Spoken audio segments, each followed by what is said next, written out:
I'm Rebecca Lavoie, and this is the Readathon.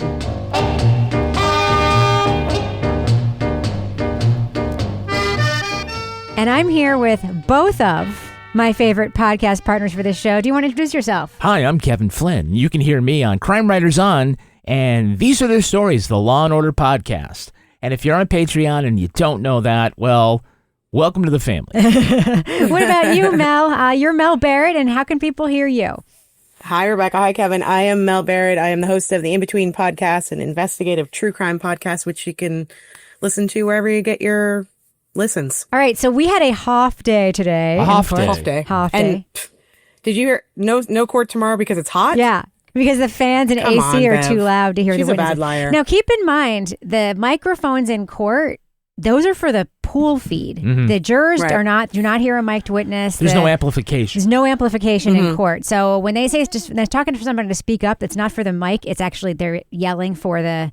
I think it explains some of, but not all of Hank Brennan's yelling. Well, you know, like when Alessi just starts wandering around the courtroom and you're like, why can't I hear him? It's because he's in the far corner. That's what it's like for everybody else. Yeah. Exactly. So I kind of get it. That being said, it's going to be a full day on Friday. All right, so let's talk about today. Kevin, I know you did not watch it gavel to gavel as Right. Mel and I did. So here we go. I'm so excited to tell you about it. All right. So Mel, our first witness today was my all-time favorite witnesses from both Trial 1 and now Trial 2. Who was that and how do you feel about him? Brian Lucky Loughran, the snowplow driver, not to be confused with the tow truck driver. That's right. Like Hank Brennan did today. I love this guy. You know, he had me at hello, but he also had me at, you know, if I hit an animal, God forbid. Yes. You know, that's my favorite thing about Lucky. But he's just like, he's a genuine guy. He's a townie. He knows everybody. He works, 10 different jobs. I mean, he drives the Zamboni at the ice rink. That's right. for That came out Christ's sake. today. Yeah, which is I the love best him? thing in the whole world. Yeah. That's why I love him. He's an all-around good guy. He knows everybody, but he also knows the politics of the town. That's right. And he knows who to watch out for. And he also knows that he's supposed to do the right thing. So that sort of juxtaposition in his life, I'm sure, is really difficult, especially with all the media. But at the same time, like Barrows, he got up on the stand and he's trying to tell the truth. Yeah. So Kevin, because you didn't watch the whole thing, Lucky got up, he told his story, and this is just the overview, Hank Brennan attempted to cross him with his Hank Brennan style. And in my opinion, this is the first witness where nothing about it worked. Like nothing. Like literally nothing about the cross worked. Yeah, you know, one of the things that like people, I don't want this to come out the wrong way, but some people try to overthink and outsmart the lawyers, so they're trying to parry back and forth as opposed to just answering the questions as they're put to them. And I feel like sometimes some witnesses come off because they don't have a dog in the fight. Right? Again, probably not the right metaphor to use in this trial, but and I just think Lucky is like one of these guys. He knows what he knows, and you can keep asking like hypotheticals about what if aliens came down, would that change your opinion? But you know, he's just answering what he's got to answer. Yeah, and why we've talked about this in the show before, right, Mel? That Hank Brennan tends to ask questions to trap people in a lie that isn't a lie, and then calls them a liar. Didn't work today. Hasn't worked at all. I mean, he's done it a few times, but with people like Barrows and Lucky and Dr. Russell's too smart for him to do that, for him to do that to her. But with Lucky and Barrows, when you have the truth, when you're telling the truth, you don't have to worry about lying. Right. Mm-hmm. Which cannot be said for, Cop Dever. Right. Whatever her name is, Kelly. But Kevin loved her, by the way. Remember, Mel, a key factor in this case is whether or not you can trust the cops.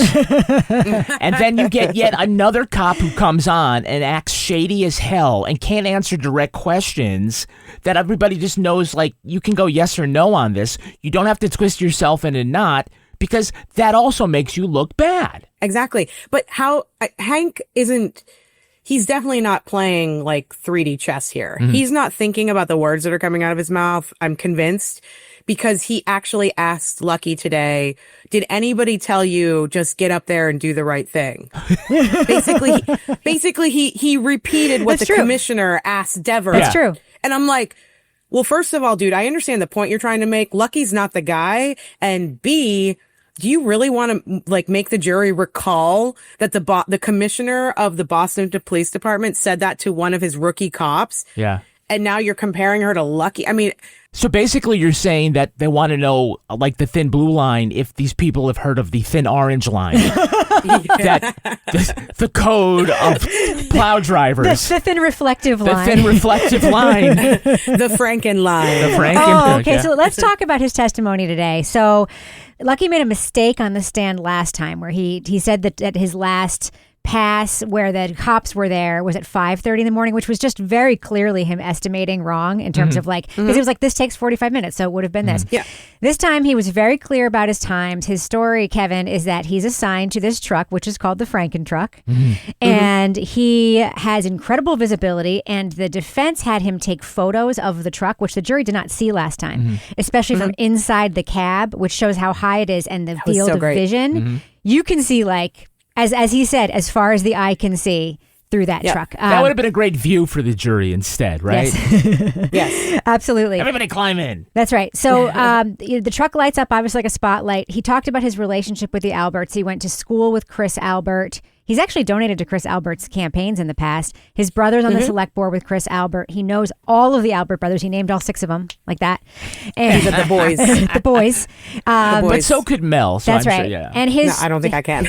he was approached by the defense private investigator 2 weeks after this happened, that John O'Keefe died. So his memory was very fresh then. And his story is, in his plowing of that neighborhood that night, he passed Fairview around 2:30. He passed Fairview around 3:30-ish. Excuse me if I'm getting the time exactly wrong. 4:15, 3:30-ish. And then he passed Fairview again when the first responders were there. And the 2 times he passed Fairview before that, he saw nothing on the front lawn. And Hank Brennan tried to trip him up by saying, well, then which house in the street had a dumpster? That whole cluster, that was crazy. That was really when crazy. They had a lengthy sidebar because, well, Hank Brennan either lied or got something wrong again. But the thing that he got wrong when he was asking Lucky, so the investigator talked to him 2 weeks after, and then Brennan tried to say he talked to you. And that same day, an article from Turtle Boy came out and like just spilling a bunch of stuff about you. And he was like, no, I don't think so. It was a year later. They had to go over that in sidebar in order to establish it. And then Hank had to get up and say he'd made a mistake. Finally. But he does this shit all the time. That's the lie he inserts in a question to mislead the jury. But here's my question to you, because both of you, I don't know a lot of rules about what judges are allowed to do, especially in Massachusetts, but why isn't she stopping what he was doing today with the Turtle Boy stuff, with the having the information wrong, saying like just things that are factually untrue to like hook? I mean, I know cops are allowed to do that, but is a prosecutor allowed to do that? They do it all the time. But one thing I heard today, and Eddie said in one of his objections, which I've never heard before in this trial, was he said something like, objection, lack of facts in question, unfactual question. He said something like that. And I was like, thank you. Because if the jury just hears that, even if he's not allowed to say it, they'll understand why the objection is being waged. They did something earlier in the week during the questioning of somebody. It might have been Bite Mommy, where Brennan starts out by saying, if you had about shards of glass, microscopic shards of glass embedded in John O'Keefe's sweatshirt, which they weren't. Objection, sidebar, he comes back and rephrases the question. If you knew that they were found, had been scraped off or something, change the whole thing about it being embedded. Because they haven't proven that. They haven't proven that, right. Yeah, it's not proven. Yeah, and also, by the way, that lab tech, I watched the evidence again this morning because someone tweeted it, said she discerned nothing from the debris that she scraped off the shirt that was in that envelope. She discerned nothing. But he keeps lying about that, and he keeps lying about the DNA being on the bumper, and he keeps saying it, and I don't understand why Bev isn't doing anything about it, because it's not true. Because she's checked out. I mean, she appears to be checked out. So what happened today with Turtle Boy stuff is that in Hank Brennan's cross-examination, the point he was trying to get to, he was trying to get Lucky to say that because he was being threatened by Turtle Boy on Turtle Boy's blog, that he then changed his testimony. He lied to create a story that would be favorable, take the pressure off of him and his family, and that also he enjoys being embraced by the free Karen Read community. So that was what he was trying to get to. So the pool camera at one point in his objection swings over to Turtle Boy for a full minute. It's so funny. And the people in the court are looking at him and he's just like smiling at him like this. And essentially this is an issue because Hank Brennan tried to introduce a Turtle Boy blog and video or something into evidence. And the harassment case against Turtle Boy does not involve Lucky Loughran at all. But that is verboten in this trial. It's like you're not allowed to talk about that second case, which is why Jen wasn't allowed to talk about it on the stand. And I think Brennan thought he'd get around it because Lucky wasn't part of that, isn't part of that litigation. But Lucky kept saying, Kevin, he was aggravated but did not feel harassed or intimidated at any time. Just aggravating. And I also read the Turtle Boy article, to be clear. The whole article, it was Turtle Boy found out about his interviews, found out what he knew. He does not indicate in the interview that he was going to testify or should change his testimony. At the very end of the blog, he says, if this man is holding back information, then he is complicit with these murderers. That's essentially what the end. He doesn't say, go get him, guys. Nothing like that. Nothing like that. Mel, I don't want to keep bringing it back to Officer Dever, but if you're going to start arresting people for witness intimidation and trying to get them to affect their testimony, why is nobody talking to the Boston police commissioner? That's right. Because, isn't that somebody, I'm calling you in here to tell you, to give you advice on what to say on the stand? You do the right thing. Why is no one going after Michael Morrissey for the hostage video? Yeah. Yeah. You know what I mean? The things that they've done in this case, every lawyer in the world, every judge in the world is looking at it and going, what are they doing and how are they getting away with it? And I also think we know how Turtle Boy feels about Lucky because he retweeted you today, Rebecca. Yes. And that was your opinion about Lucky. So I think that should tell you sort of, you and Turtle Boy are not anywhere near on the same political spectrum. You're not the same kind of people, I guess. But the idea that he would retweet somebody, I think he's a lot of bluster. I think he believes a lot of what he says. And I think he has some really shitty viewpoints in the world. But at the end of the day, I think he's another person who's actually kind of trying to do the right thing. Yeah, I agree. And there's certainly tons of stuff that he does, like, as you said, that's kind of abhorrent, but he's right about this in many ways. Would I have posted all of Lucky Loughran's social media pictures on the blog? No, Turtle Boy did. That's just how he operates. It's also why, as I was talking about at my day job yesterday, because he did an article about Eric Spofford, who we reported on at NHPR. He put out a blog like yesterday, the day before about it. And the team that worked on that story at NHPR made a podcast about him. And I was like, look, guys, you've made it. And they were trying to be circumspect, but then one of them was just like, you know what? Yeah, a million more people will know about this because let's just be real. Everyone reads his blog. He did something important today, though, Turtle Boy, and that is he proved that Hank was lying again. Yes. Because Hank told Lucky on the stand today, do you know that you were being surreptitiously recorded by Turtle Boy? Basically, he didn't say Turtle Boy. He said the blogger. And Turtle Boy was like, I've never done that to Lucky. I didn't do that to Lucky. Yep. So the idea that, where did he get that? He makes shit up. That's where. Okay, but some of it's too specific. I'm trying to figure out, where is Hank, other than just Turtle Boy's blog and his articles and all this stuff? I know where. I can tell you where. Where is he getting it? He's getting it from Kate Peter, and he's getting it from the Lindsay Gaetanis. He's getting it from these people that have aligned themselves. He's getting it from Jen Coffin-Dander. He's getting all of this misinformation from all of these people who have created all these online sock puppet accounts who are anti-Karen Read for whatever reason and have firmly aligned themselves there.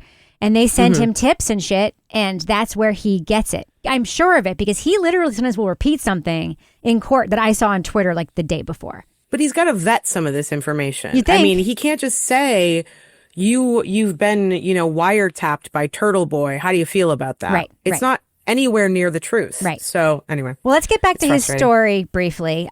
So one of the things he said, Kevin, which he said in the last trial also, was that he passed a Ford Edge parked in front of the Alberts house between the hours. I think that was the 3-something time that he passed. Right. When this came out initially, he had the defense private investigator who he met again, remember, 2 weeks after the event, he asked the guy to meet him at the ice rink where he worked. But he had the investigator come to him. And the investigator, when he told him the Ford Edge story, the investigator said to him, show me a Ford Edge in this parking lot that had 100 cars. And he was able to point one out immediately. Yeah, of course. Immediately. And so then Hank tried to turn that into, didn't the investigator show you a Ford Edge. That's what they did last year too. And he's like, no. Lally tried to do the same thing. I don't know why they would go down that road again, because he was so They're firm. trying to get him to say something different so that he can do what he did to Barrows. It didn't work. No. You're not supposed to ask a question you don't know the answer to. Right. And then play it. Okay. It's like put on this glove, and let's just see what happens. Yeah. Well, what's the Ford Edge? Bingo. Yeah. Hank has a tell that I've noticed ever since the defense witnesses started. When he gets an answer that isn't what he expects or isn't what he wants, he goes, okay. Okay. Yeah. He does it every single time. When Lucky's like, no, that's not true, he goes, okay. Like, that's his tell. Yeah. That's his frustration.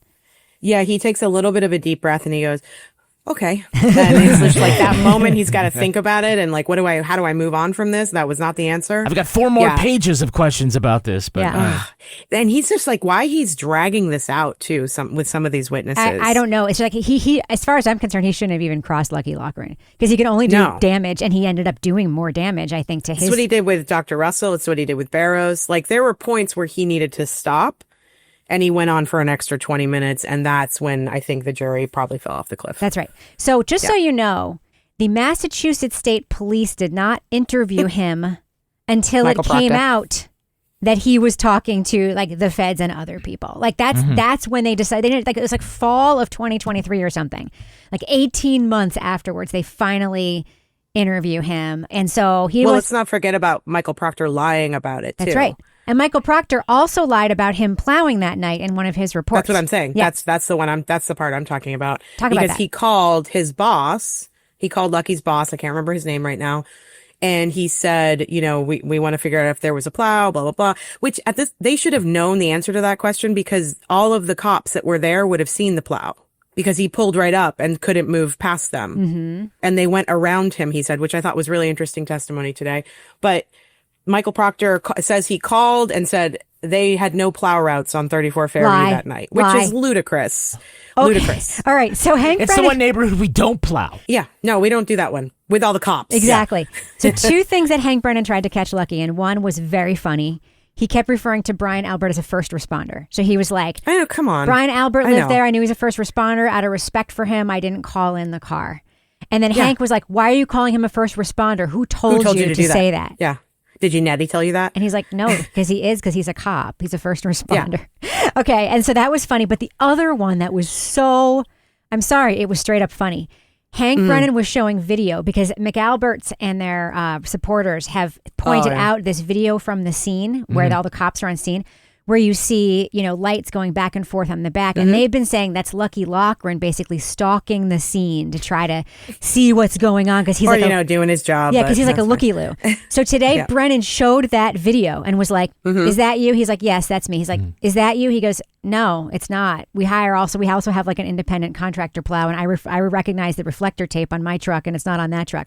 Is that you? No, that's not a plow. That's a pickup truck. Is that you? Was my favorite part. Like he kept saying, no, that's a Ford Edge. It was incredible. Like that's basically also like an internet conspiracy theory that Hank Brennan brought to the questioning. What do you think, Kevin? I don't know. I mean, I think I would much rather him try to go after the things that Lucky says versus Lucky's character.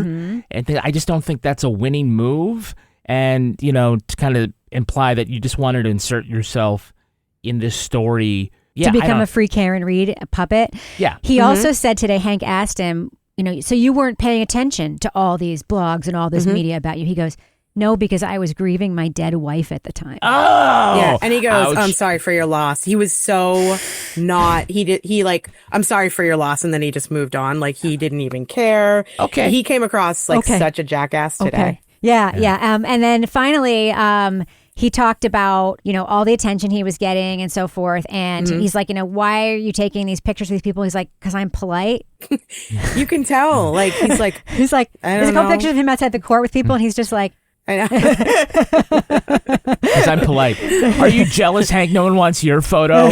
Seriously, I'm pretty sure that Hank Brennan went to the defense attorney school of just like tear old ladies and guys who don't want to kill cats and dogs with their snowplow down. Exactly. I mean, that's his whole MO with every single one of these. Even the good cop, even Barrows, all he's trying to do is make him look like an idiot, question, the heart of who he is. Like, you know, with Dr. Russell, that moment when he asked her about her memory and she went, no, Mr. Brennan, like, how dare you? And like, also what I caught a little bit of in that moment was just sort of her being like, how low, like how, like she understood what he was doing and it was so disgusting to her. Yeah. And probably to the rest of us too. But all he's doing is trying to say an old lady has bad memory. A good cop didn't write the right report and doesn't have good memory. When he couldn't have possibly have known that it would be relevant later. Mm-hmm. Right. And also is a free Karen Reed supporter. And this like affable, like local towny dude who's out at 3:00 in the morning in the middle of a blizzard, plowing the streets and not calling in a car, which most plow drivers would do, is some nefarious, Why did you say nefarious? I didn't say nefarious. Why did you say nefarious? I'm sorry, you're right. I meant to say nefarious. No, but he's, you know, with Lucky, he's like he's doing the same thing he did to Dr. Russell. Like, you're a media whore. You want money out of this. You want media out of this. Fuck and it's you, like, come on. defense attorney who came in as a special prosecutor. That's right. Stay in your own fucking lane. Kevin. Yeah. You came in to get the money, to get the attention. You're the interloper. You know Come what? on. You know what else is also He's super gonna make rich? $1 million. Yeah. What else is super rich about this is the questions he keeps asking these defense experts and witnesses is, how many times have you met with someone from the defense? Who did you meet with? What did you talk about? Yeah. When he talked to Jen McCabe, she said she'd met with them like, 20 times or something like that? And Tully and everyone. Like they had like conference rooms full of people. And these with people Jen are McCabe. like, yeah, I met with them once last week and it was like logistics of my subpoena or. I borrowed a highlighter because I didn't bring one from California. Exactly. Who highlighted this paper for you, Dr. Russell? my he did, goodness. because it's true. Yeah. Do your fingers even work anymore? He did, but it wasn't nefarious. Why did you say nefarious? I didn't say nefarious.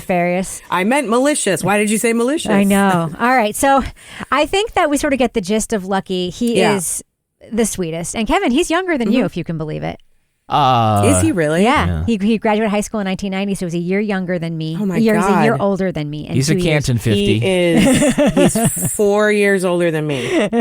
He's a sweetie. Which is scary. He's a super He is a sweetie. sweetie. Well, there's something Poor in the guy. water in that town. Yes. And that something is vodka. I don't think Lucky doesn't come across as somebody who's like part of the drinking crew. He really Nobody doesn't. does, No. but yeah. Like Kolakithis, who I was like, Okay. she's the only one who wasn't drunk. Let's talk about Kolakithis. This is Karina Kolakithis. We got the correct pronunciation of her name today. She was witness 2.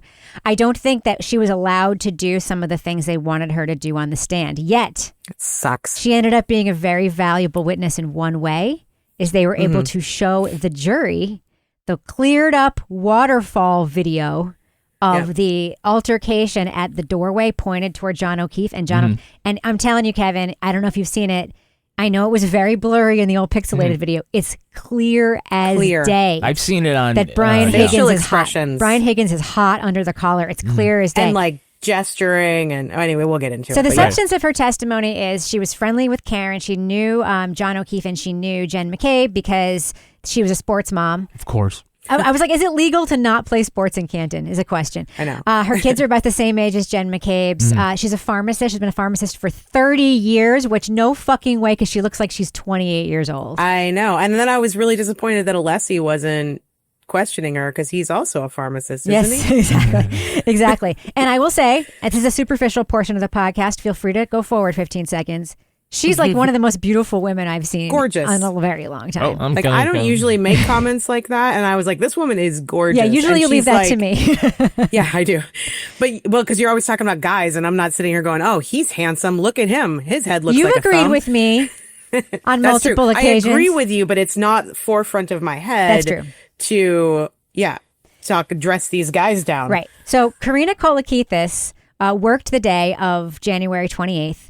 At her pharmacy job. But then she had to go home, switch out her purse because she has to bring a clear bag to work and she didn't want to bring a clear bag. She went to her daughter's basketball game. She went home and then she wasn't going to go out again. And then her husband was calling her and saying, I'm at the waterfall. You have to come. Somebody got to her before she took her bra off. And her kids were like, Mom, you never go out. And then he was like, So you were guilted into going out. You were browbeat into going out. He said that she gave her husband the stiff firm arm or the stiff arm. The stiff arm. That's what it was. His questioning of her was like the loveliest and most congenial questioning we've seen of anybody all trial, because she was unimpeachably nice and unimpeachably has no dog in the fight except to say what she knows.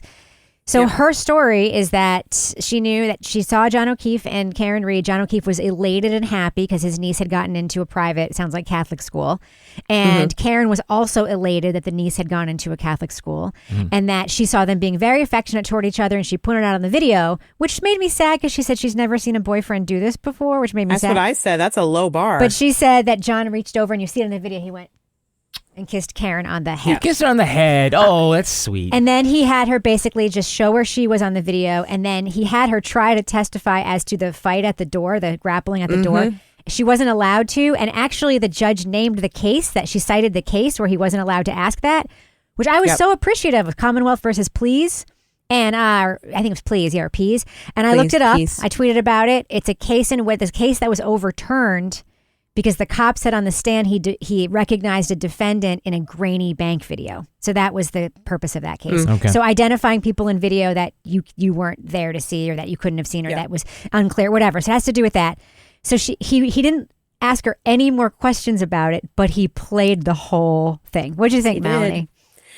I was really impressed with his, because I've seen that Microdots video and I sent it to you. And the issue that I have, I'll just say this about Microdots. I think the work they do is really stellar. I love their graphics. I think all that's amazing.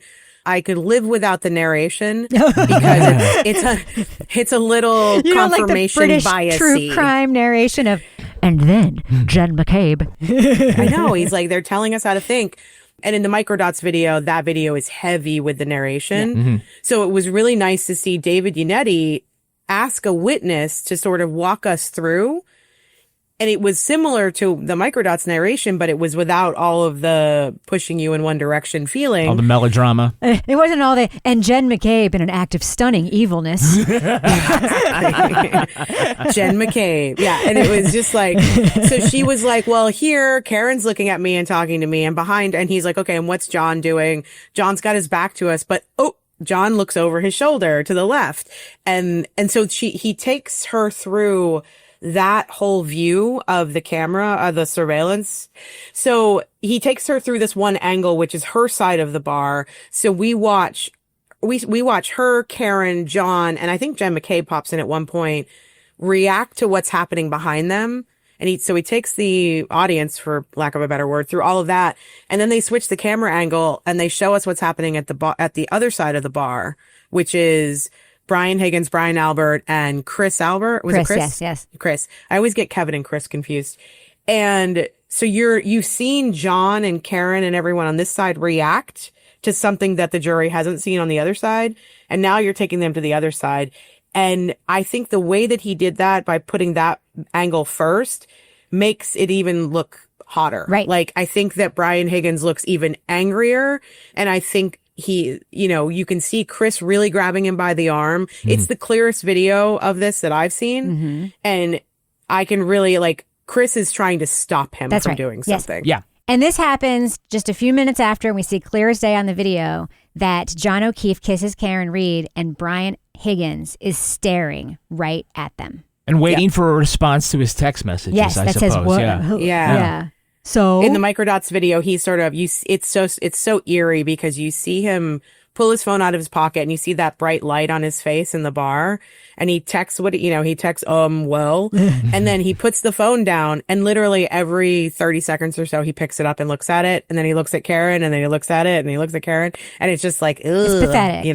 Yeah. So finally, Karina Kolakithis, the most important part of her testimony, in my opinion, was that what was notable to her about her leaving at the end of the night, because she was walking toward the door with Jen McCabe and Karen Read, who she had been talking to. She and Karen were the ones who were talking together the whole time. all night. And that Jen McCabe put her arm around Karen, and we've heard this story before, but she tells it well, and said, "You're coming with me. You're coming with me," meaning you're coming in my car. And it stood out That's to Karina. That's the only way to interpret that comment. Stood out to Karina because she was like, I was there too. It was sort of like kind of mean girl of her to do that to Karen and not even address me at all, which is why it stuck out to her. And the implication there is what, Mel? Well, the implication is that Jen was trying to get Karen to come back to 34 Fairview with her.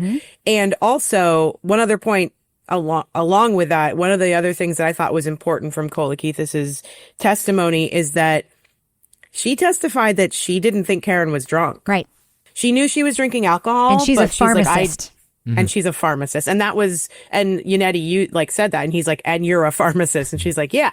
She didn't seem drunk to me. She seemed totally fine. But come on, pharmacists don't do sobriety checks or things like that. But I think it's fair to say she's and we know from the blood alcohol content from the next day that she was drunk. But I'm not saying she wasn't drunk. But what I'm saying is you can have it together. You can have it together, and I don't think she was as knee-walking drunk as everyone is making her out to be. Yep. I think she got drunker as the night progressed after that. Either by drinking more or because the alcohol hit her more, which is when she was making all those nutty phone calls. I think my point is that we can't actually tell how much she had to drink. Right. Yeah. Other than to count the glasses, like to count the orders. But as far as the blood tests and everything are concerned, that can't be accurate based on the amount of time in between. And we have no idea what she did at John's house. Right. Or in the car or anytime. The other point that I thought was really interesting is that Kolakithis was actually going to leave the bar. And then she saw Karen walk in. And she said, I want to stay because I want to talk to Karen. Yes. Which paints Karen in a very pleasant light. Yes. Like that woman was like, oh, Karen's here. I really would love to talk to her. I'm going to stay. She chose to stay and to talk to Karen specifically. And they did spend the rest of the night talking. And Karen, said to her about her daughter, I really love the relationship your daughter and John's niece have. Right. And as much as Karen says she didn't want to be a parent, I feel like every time a story is told about her, it's about her actually being kind of a good parent. Yeah, she's doing her best for sure. She's trying. She's doing her best. She may not know exactly what to do and she might spoil them, but she's sitting down and talking to a mother about her daughter and their relationship with her boyfriend's niece. I mean, she could be talking about a million other things. Yeah. You know what I mean? Anyway. Put a pin in the kids for a second. I have a final question I want to ask about them in a minute. But let's talk about her very brief cross. This was probably the shortest cross I've seen Brennan do, right? And I was shocked. He was basically like, these two witnesses back to back were incredible because you have Lucky, who's unimpeachably honest, and then you have this woman who's unimpeachably nice. She just came off as so genuine, so nice. She said a lot of the same words that Jen McCabe said about being a mom with kids doing sports in a completely open way. Like you want to be friends with her. She doesn't. She wasn't like trying to prove that she was a cool girl. mom. She just is. Yeah. And I'm not saying that Jen McCabe is that. I'm saying that she comes, all her affect definitely sort of projects something like that. Basically, he was just like Karen. So Karen Reed was the one driving the Lexus, and yes, and she was friendly with Jen McCabe, yes, and that was basically the end. And that John was happy that night. Yeah. Which just makes it sadder that he died, I guess, is the point. Wait. It does, except for the fact that they were happy together. Right. I mean, I don't think he's thinking ahead. Yeah, isn't Brendan's whole assertion to the jury that this was a huge fight? That they were about to break up. They're about to. That's my point. Yeah. But they're happy, and then in the car, it's like becomes murderous? Yes. Yeah. Because of Bella's it wasn't mom. about Aruba. It's not about Aruba anymore. Yeah. Only one person seemed to be walking out of that bar hot. Correct. Brian Higgins. Correct. Yep. Finally, I just want to mention, since you brought up the kids, the other day in court, Proctor's buddy was testifying. His childhood buddy was testifying and reading some of the texts in Proctor's text chain. Yep. There was an item that came out that was heretofore gossip, but not established. The kids' parents they both died. And the mother died of cancer. And the family has always asserted that her husband died of a heart attack. And he had this witness read on the stand a text from Michael Proctor that said the kid's father overdosed on their mother's grave. Right. Mm-hmm. And a lot of people are saying like that, for somebody who wanted to conceal the kids' identities and blah, blah, like that was a completely unethical bullshit thing to do because you don't gain anything from that knowledge being out there, but you potentially really harm the kids with that knowledge being out there that he, in fact, died of an overdose. What did you think about that, Melanie? When I think about it, I had that thought, but my first instinct, and I hate that my brain goes this way, but my first instinct is this proves that these people know how to hide things. honestly. I mean, and even if I understand not wanting, the kids, I understand not wanting the kids to know possibly what happened. If that's true, yeah. Who knows even if that's true. Yeah. If it's true. Are you at the courthouse there? It sounds like you're at the Norfolk County Courthouse. Yeah. No, I am in Times Square. I love it. I love it. It's just Foley. Should we wait a second? No, keep it going. It's atmospheric. My thought was twofold. How could you let them read those texts aloud in court? They have nothing to do with this. And my second thought was, if it's true, I really don't want to disparage Mrs. O'Keefe ever, because I know she is a grieving mother. But I do feel like there are a lot of secrets in this family. I think that John was a really good guy, but he was also very volatile, and I don't think he was very emotionally mature. I don't think he was a good boyfriend. He may have been a good guy, but I don't think he was a good boyfriend, which doesn't mean he deserved to die, obviously. No. But to me, what it says is this small town has a lot of secrets, and I grew up in a town like that. You don't let people in the neighborhood or in the town know your secrets. Yeah. And when the secrets start coming out, you do whatever you can to cover them up. Yep. Well, I don't want to say there was anything nefarious. Why are you saying nefarious, malicious. Kevin? Why are you saying malicious? Nefarious, I understand, with young kids wanting to protect them from that fact, but I don't think one should expect that they would never learn that. Of course. Or would never be told that. I think it's just sort of at what age? Mm-hmm. But, and they're older now, to be fair. Yeah. And for some reason, I knew that. I don't know, how I already knew that because there was a drug I told you overdose. about the internet gossip. Oh, the internet gossip? Yeah, okay. Well, it just feels like... As you know about most things about this case. Yeah, but it's like, are they going to go to school and hear this? Yeah, probably at some point. But, it's terribly sad. I understand the reason why.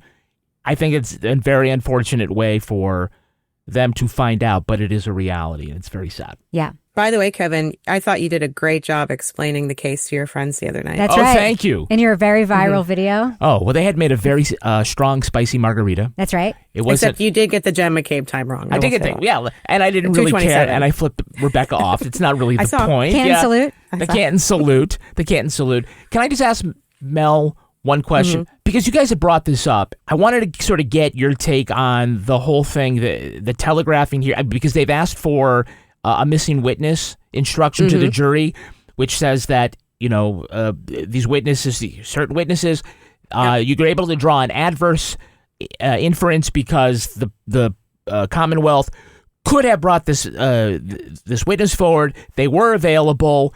They had information that could have been detrimental to their case, and they didn't. So it looks like if the defense is doing this, it means that they're not going to call him either. Right. So this is probably going to go down that we will not hear in this trial, as opposed to the first trial, from Brian Albert, Brian Higgins, Michael Proctor. Correct. A lot of their bad acts have been introduced by other people. And Mel, you called Proctor, leave him as the boogeyman. So do you think this is, because this is very different than how the first trial went on, where it was a parade of McAlberts coming in. Yep. And this is where we get all this information.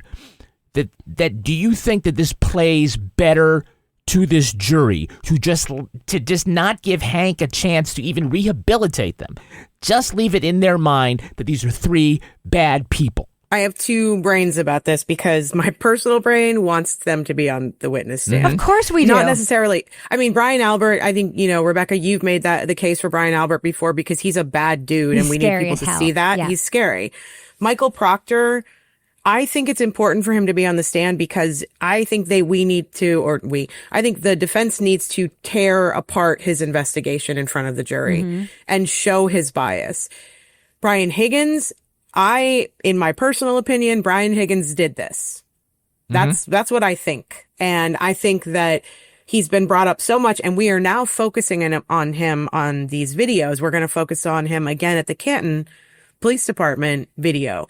We've already had a Boston police officer lying about what she saw with him involved. Those three witnesses to me are super important. However, if they're going to be allowed to do this missing person instruction to the jury, I think the wording needs to be strong, and I think it needs to be not that they could have, but that they should have called them, because their whole case is based around the investigation that Michael Proctor did, whether it's good or bad. Right. Doesn't matter. He did the investigation. You know, he needs to get on the stand and talk about it, not Yuri Buchanan, Michael Proctor. At least of the three of them, I feel like Michael Proctor should testify. I really think Brian Higgins should testify, but I don't think that is going to be strong enough for the jury. I don't think that instruction is going to be strong enough for the jury, because I don't think the jury takes Bev all that seriously. I'll be honest. Yeah, I would just say that I think I understand the tactical logic of it. If you put Brian Albert on the stand, what are you trying to accomplish? You're just trying, because there's not going to be a Perry Mason moment. This time around, he's prepared. You just want the jury to think poorly of him. And I think they've already got enough to think poorly of him and of Proctor and of Higgins. I just do you want to do another 2 weeks with these three people and, risk losing that? The way that I understand it, though, is that the defense may not be able to call them because they can't just call somebody to impeach them. Right. You'd have to get them to tell their story and then impeach, and that is very hard to. It's hard. It's hard to do procedurally. You can be done, but you'd have to do it on redirect. It's I don't know exactly how they would do it, but I know that it's difficult. Right. The other thing that I'm wondering is the plan to see if she rules on this sooner rather than later, so they can make a decision about one of the three of these people. I have a feeling, I know she was talking about it being hot tomorrow, but I have a feeling they have a bunch of shit to get done tomorrow. And then, did you hear that part at the end where Little, what's her first name? Elizabeth Little, yes. The Michael Easter motion was denied. Yeah. Yeah. She was like, we have an outstanding motion. And she goes, oh yeah, that motion, it's denied. Okay. Are we good? Okay. See you tomorrow. It was wild. I was just lady, the investigation is such a huge part of this case. The idea that she has now twice denied Michael Easter testifying, I don't know. I just think there's so much that if Karen Read loses this case, they have so much to appeal on, including what happened yesterday with the DNA and, Alessi asking for a mistrial with prejudice. I thought they were absolutely right about that. And I'm not a lawyer, but I do understand the argument. You are now. Oh, you're right. I'm sorry. Actually, I'm more of a surgeon, pathologist, but no, but I understood the argument that Alessi was making. And if he is correct about that argument, she is really sort of walking a tightrope right now. I agree. Bev, I'm talking about. I think there's a lot of appealable stuff here. So what do you think, Kevin, about those three guys? You don't think they should be called? Because I kind of get it. Like I said, I understand the logic of it. Yeah. And at this point, if maybe you score more points by saying, the judge saying you can regard that as the fact that the Commonwealth didn't want to call him. Yeah. And so you can infer everything you want out of that, as opposed to maybe bringing them on, having him do all this stuff again, and just say, but you just, but he came in the house and you struck him. No, I didn't. It's just, it runs the, I could see both things happening. I would love for the entertainment value for them to be there and to squirm again. But, what are you going to have Proctor do? Read his texts all over again? What are you going to have Higgins do? You're going to ask him if he killed John O'Keefe. He's going to say no. And then the jury's going to have to decide if he's believable or not. That's a risky move. All the other things are already there. I think the cross is the risky move. I think that if Hank gets a chance to rehabilitate Proctor or Higgins or Brian Albert. And he's good at cross. I know people don't agree with me online, but he is good at cross. He's only good because he's an asshole and he lies. He's good because he tries to trap people. He's a good... Because he's a defense attorney. He's a good rhetorical trap setter. Is what he is, which makes him good on cross. So I get it. So tomorrow, because it's hot, there will be no court because to the fan situation. There will be a full day on Friday, so you should not expect another readathon before then, unless something comes up, which we have to talk about. So what do you think is next? I just want to say, for those who don't know, that accent thing, that Hoff thing, is a certain part of Massachusetts thing. With somebody on our podcast, Crime Writers On, that talks that way. Hoff and Hoff, it's a whole thing, right? It's a whole thing. So who do you think's coming next? They have their other dog bite expert that they can call. The one that they have their pathologist. I think it's the Emmy from Rhode Island and Arca. It's either going to be I think Arca will probably be last. Although their Emmy would be a very good final witness, I think. A very good final witness. So I don't know. Who do you think is going to be next? I don't really know because I don't know how much more they're going to do. They said they needed 4 weeks. No, it's only been a week. They said another week. No, so Karen Read on the courthouse steps yesterday or the day before said their defense was going to be a week and a half to 2 weeks. So this half week is going to be the half week, and then so yeah, they only have those three, those three witnesses left. Four, because there's 2 ARCA guys. Mm-hmm. 2 ARCA guys. Oh, and then we have to have the Welcher rebuttal, though. Yeah, Jesus Christ. Ugh, that guy. Can't wait to see. Can him you imagine if that's how we end this trial on Welcher? That's why I think ARCA might not be last. Because that would be that's a good point. Having the prosecution have the last word before the case goes to the jury might be a Kevin, bad idea. you know about this, right? Yeah. That Welcher gets to come back? Yeah, because the Commonwealth has rested, but they haven't rested. Yeah. Yeah, they've rested, but not so much. They're snapping. Are we just looking again for as many appealable mistakes as possible? That's just fucking crazy. You are allowed to bring rebuttal witnesses. Yeah. You're allowed to bring rebuttal witnesses, but to have an expert come as an expert and then re-testify as rebuttal, that is the rare part. That's the really rare part. I mean, how many times are they going to be allowed to do that as well? Because that will be considered basically the 4th report that Aperture has done at this point. I think we should expect at least one more voir dire. Oh, Hank loves his voir dires, and the defense has gotten to do none of them. So the cringiest moment in this trial was when Welcher was explaining about sitting on the edge of the bed and then falling back, and he said, when I lie back on the bed and I spread my load, and I was just like, that is so disgusting nasty. and cringy. You can't say that anymore. That's right. The fact that is more disgusting and cringy than a cop reading dirty texts. Yeah. Really says something, because that part you was can say actually the C delightful. word to me all day, but if Welcher says one more time, I'm going to lay back and spread my load.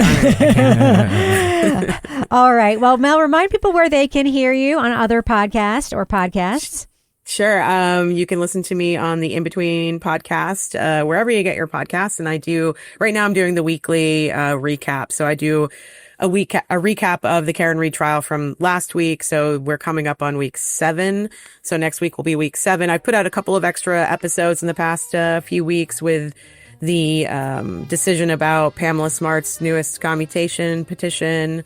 And yeah, that's where you can find me right now on my socials. I'm Real Mel Barrett or the In Between Pod.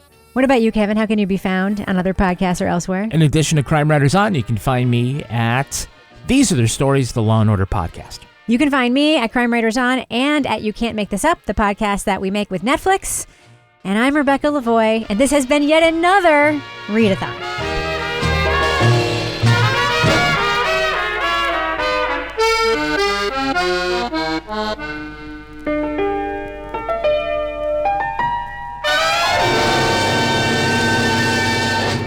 Partners in Crime Media.